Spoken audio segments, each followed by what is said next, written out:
पिछले लेक्चर में आप लोगों ने पढ़ा था सॉल्यूशन, सॉल्यूशन के types, Henry law, Raoult's law, ideal non ideal solution, non ideal solution के डेविएशन, एजियोट्रॉपिक मिक्सचर।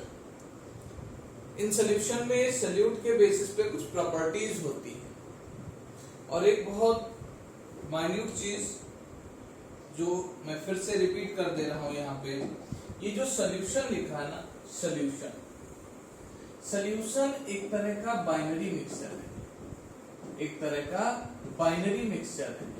ये बाइनरी का मतलब क्या होता है? यानी इसमें कोई दो चीजें हैं।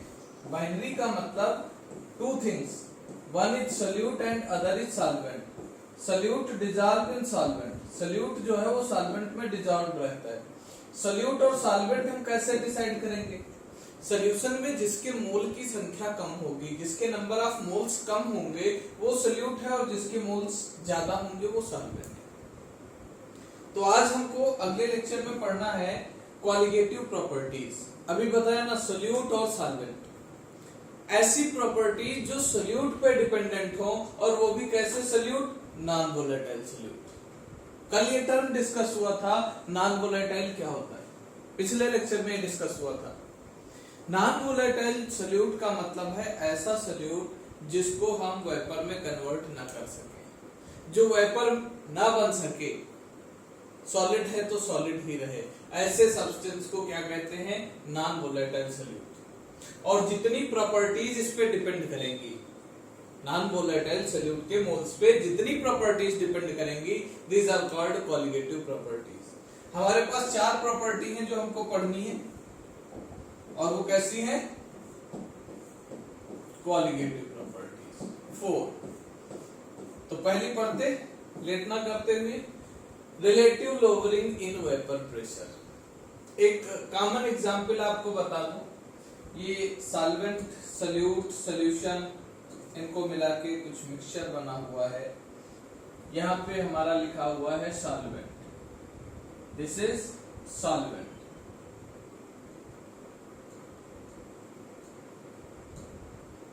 ठीक है, ये लिखा हुआ है ब्लू ब्लैक कलर से सॉल्वेंट और नीचे रेड कलर से सॉल्यूशन। ठीक है, अगर हम एक गिलास पानी, 1 ग्लास वाटर को गर्म करके उसकी वेपर्स बनाए, पूरा 1 गिलास पानी की वेपर्स बना लिए, एक कंटेनर में भर लिए, दोबारा में उसी गिलास में हमने आधा गिलास पानी रखा और आधा गिलास मिट्टी कर दी, सॉइल, मिट्टी। अब अगर वेपर्स बनाए तो मिट्टी की तो वेपर्स बनेंगी नहीं, किसकी बनेगी? पानी की। यानी कि वेपर्स की क्वांटिटी कम हो जाएगी, और जब वेपर्स की क्वांटिटी कम होगी तो वेपर के थ्रू लगने वाला लिक्विड सरफेस पे प्रेशर भी कम हो जाएगा। और वो वेपर प्रेशर कितना कम होगा ये आपको यहां भी कैलकुलेट करना है, वही दिखा रहे हैं। सॉल्यूशन का वेपर प्रेशर ये देखिए रेड कलर से जो दिखाया गया था ये घट गया। सॉल्वेंट यहाँ पे है, सॉल्वेंट का ये है और सॉल्यूशन का ये है, इतनी डिक्रीजमेंट आ गई वेपर प्रेशर में। तो आप क्या कहेंगे? When a non volatile solute is added in a solvent then its vapour pressure becomes lower. इसका वेपर प्रेशर क्या होगा? घट जाएगा। कितना डिक्रीजमेंट आएगा देखिएगा आपके सामने, एक डेरिवेशन टाइप का, डेल्टा पी कितना चेंज होगा? Pure vapour pressure P not ए और सॉल्यूशन का वेपर प्रेशर पीएस। पीएस का मतलब है ये जो पी नॉट ए है, this is pure vapour pressure, P not A is pure vapour pressure and PS is equal to PT कह सकते हो। दिस इज इक्वल टू किसके बराबर होगा? दिस इज किसका वेपर प्रेशर है? वेपर प्रेशर ऑफ सॉल्यूशन, ये सॉल्यूशन का वेपर प्रेशर। और ये जो टोटल प्रेशर या सॉल्यूशन का प्रेशर होता है, this is equal to partial pressure of A and partial pressure of B. कल बताया था partial pressure of A and partial pressure of B. अच्छा, हमको पता है जो सोल्यूट है, PB is the partial vapour pressure of partial vapour pressure of solute. ठीक है, तो हमने कल आपको बताया था कि अगर नॉन वोलेटाइल है, if solute is non volatile, if non volatile solute, volatile solute, तो क्या हो जाएगा, Pb इज इक्वल टू 0, क्योंकि इसकी वेपर्स ही नहीं बनेगी, Pb इज इक्वल टू 0। उस केस में आपका Pt इज इक्वल टू क्या हो गया, Pa, और Pa को हम क्या लिख सकते हैं, P not A into XA, mole fraction of. ये आपकी इक्वेशन 1 थी, ये इक्वेशन 2 बनी। अब वैल्यू पुटअप कर दें अगर हम, तो डेल्टा P क्या हो जाएगा, delta P is equal to P not A minus P not A into XA। ठीक, अब यहाँ पे P नॉट A कॉमन है, तो delta P is equal to P not A into 1 minus XA, delta P upon P not A is equal to XB कह सकते हो। यानी कि क्या समझ में आया, डेल्टा P क्या था, lowering, delta P is the lowering in vapour pressure, और delta P upon P not A, this is relative lowering, this is relative lowering. ठीक है, और XB यहाँ पे क्या हो गया, XB is the mole fraction of solute, यानी कि relative lowering in vapour pressure is directly proportional to the mole fraction of solute. और कौन सा सॉल्यूट, सॉल्यूट हमारा नॉन वोलेटाइल सॉल्यूट, कैसा, नॉन वोलेटाइल सॉल्यूट। अब XB की जगह पे हम क्या लिख सकते हैं, XB हमारा क्या है, मोल फ्रैक्शन, यानी कि NB upon Na plus NB। और हम जानते हैं सॉल्यूट के मोल सॉल्वेंट के कंपेयर में बहुत कम होते हैं, सॉल्यूट के मोल सॉल्वेंट के कंपेयर में बहुत कम होते हैं, यानी NB is very very less than Na। तो हम इसको नेग्लेक्ट कर दें, तो ये आपका delta P upon P not A is equal to क्या बनेगा, NB अपॉन Na। यहां से आप मास और मोलर मास के टर्म में फार्मूला लिख सकते हो, P not A is equal to WB into Ma upon WA into MB। इस फॉर्म में भी ये फार्मूला फाइनल लिख सकते हो, यानी क्या आ गया, delta P upon P not A is equal to weight of solute upon molar mass of solute into mass of solvent into molar mass of solvent. इस फार्मूले से आप न्यूमेरिकल लगाएंगे, इस फार्मूले से न्यूमेरिकल लगाएंगे, इन दो फार्मूलों पे क्वेश्चन के न्यूमेरिकल दिए जाएंगे। डेल्टा P की जगह पे आप तोड़ के ये इतनी वैल्यू भी लिख सकते हो जो बंद किएगा। ठीक है, this is relative lowering in vapour pressure. Clear? अगर कोई कंफ्यूजन है तो आप तुरंत कमेंट बॉक्स में भेज दीजिएगा, हम उसको और एक्सप्लेन कर देंगे। नेक्स्ट जो प्रॉपर्टी है, elevation in boiling point.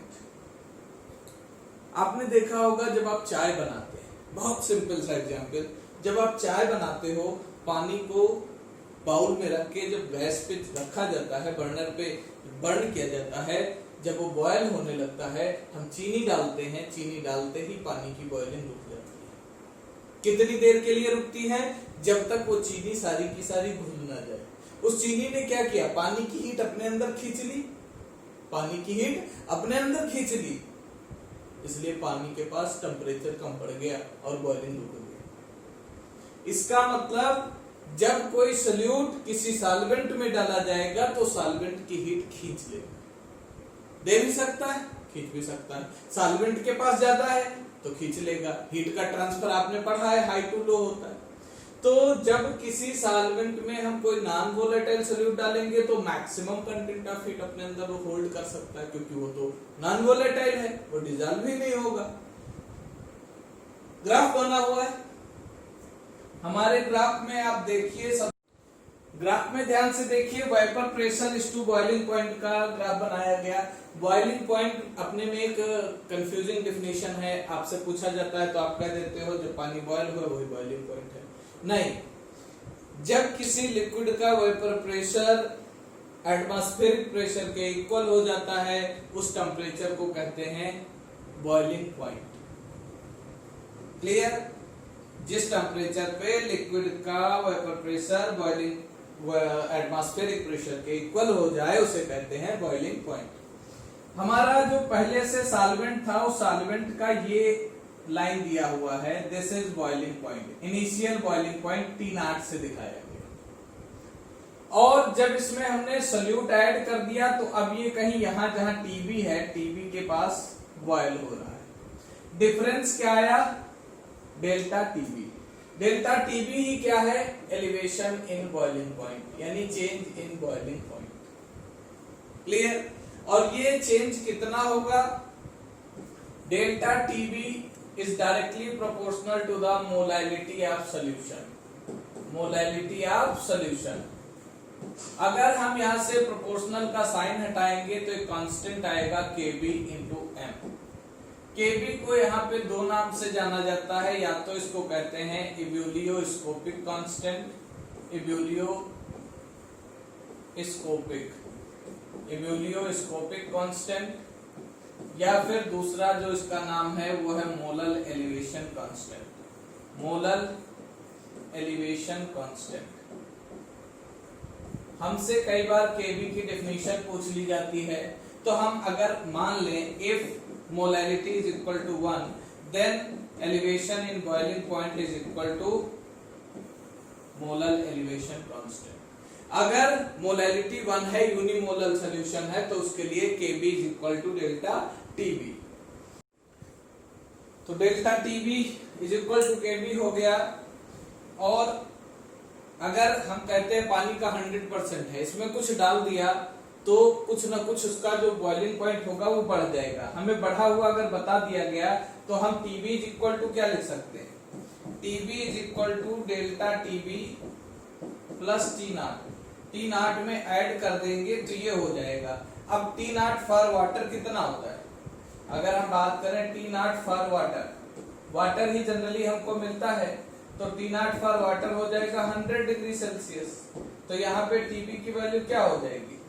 Delta Tb plus 100। ठीक है, इस तरह से आपको क्वेश्चन निकालना होता है। डेल्टा Tb डिफरेंस है इनिशियल और जो बढ़ गया। तो हमको कई बार ऐसा होता है कि क्वेश्चन में जो वैल्यूज होती हैं उससे हम डेल्टा Tb निकाल पाते हैं, लेकिन हमसे क्वेश्चन का आंसर Tb पूछा जाता है। यानी हमको क्वेश्चन में कैलकुलेट करने के लिए डाटा दिया जाएगा elevation in boiling point, elevation in boiling point, और हमसे आंसर पूछा जाएगा कि बताओ इसका इस सॉल्यूशन का बॉइलिंग पॉइंट क्या होगा। तो उसके लिए आपको बाद में ये फार्मूला भी अप्लाई करना पड़ेगा। Kb का एक और रिलेशन है, यहाँ पे R तो समझ रहे होंगे, रिडबर्ग कांस्टेंट है। R क्या है? Rydberg constant. Rydberg constant. Tb पता है, बॉइलिंग पॉइंट है। ये आपकी change in vaporisation enthalpy, vaporisation enthalpy है। वेपराइजेशन क्यों?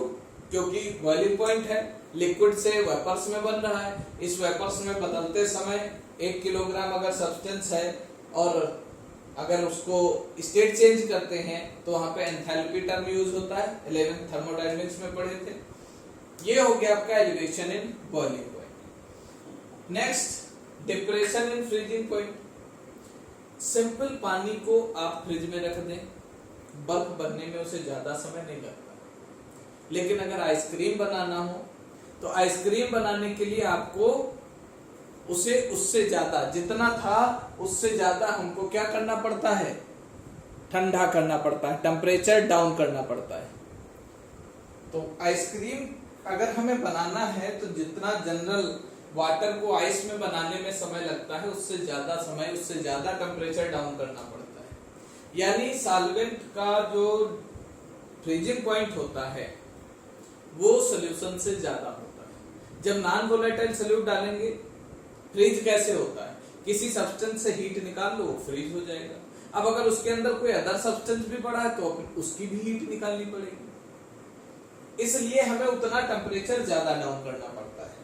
देखिए उसमें जो T0 का लाइन 13 की लाइन थी वो पहले थी। यहाँ पे देखो इनिशियल फ्रीजिंग पॉइंट क्या है, ज्यादा है, सोल्यूशन का कम हो गया। यहाँ पे फाइनल जो हो गया वो कम हो गया, यानी इससे क्या पता चला, यहाँ पे होगा आपका सोल्यूशन और ये आपका क्या है, सॉल्वेंट। ठीक है, सॉल्वेंट का फ्रीजिंग पॉइंट ज्यादा होगा in comparison to solution. This is solvent. ठीक है, और ये क्या है, सोल्यूशन। सोल्यूशन का डिक्रीज हो जाएगा और इनके बीच जो डिफरेंस आएगा दैट इज डेल्टा टीएफ। क्या होगा, डेल्टा टीएफ। पानी का फ्रीजिंग पॉइंट ज्यादा होगा, आइसक्रीम का फ्रीजिंग पॉइंट। अब फ्रीजिंग पॉइंट का मतलब समझ लो, 0 ज्यादा है या -4, 0 ज्यादा है ना। पानी से आइस 0 पे बनता है, लेकिन आइसक्रीम बनाने के लिए -4 आना पड़ता है। तो किसका फ्रीजिंग पॉइंट ज्यादा है? अगर पॉजिटिव निगेटिव वैल्यू देखोगे तो फिर आप, तो जितना हम सॉल्यूशन में जाएंगे फ्रीजिंग पॉइंट नीचे की तरफ बढ़ेगा, माइनस में वैल्यू आएगी। ये भी इसको डेल्टा टीएफ से रिप्रेजेंट करते हैं और डेल्टा टीएफ भी क्या है, this is directly proportional to molality. ये भी मोलैलिटी के डायरेक्टली प्रोपोर्शनल है और प्रोपोर्शनल का साइन हटाएंगे तो एक कांस्टेंट केएफ आता है।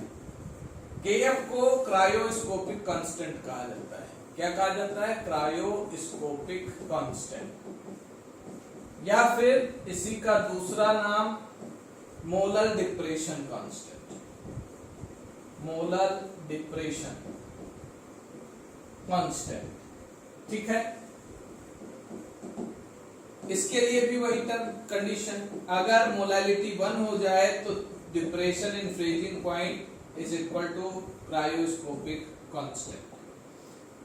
एक और बात यहां पे ध्यान दीजिएगा, इसमें अगर ध्यान से देखो तो क्या है, अगर हम T0 की वैल्यू देखें, T0 इज इक्वल टू क्या होगा, TF प्लस डेल्टा TF। इन दोनों का सम करोगे तो निकल के आएगा क्या, इनिशियल जो है वो TF यानी कि कितना घटा है प्लस दिस, इन दोनों का सम करोगे तो आपका 0 पे पहुंचोगे। यानी अगर हमको कभी फ्रीजिंग पॉइंट दिया है और डेल्टा टीएफ निकालना है तो आपका क्या हो जाएगा, टी इनिशियल माइनस टीएफ, कहां पे वो फ्रीज हो रहा है। ठीक है, तो इनकी जरूरत भी हमको कई बार पड़ती है। हमको क्वेश्चन में जब हम कैलकुलेट करेंगे तो डेल्टा टीएफ आएगा, लेकिन आंसर हमको T0 बताना पड़ता है, टीएफ बताना पड़ता है अलग से। हमसे चेंज नहीं पूछते, हमसे सीधे फ्रीजिंग पॉइंट पूछ लेते। ठीक है, नेक्स्ट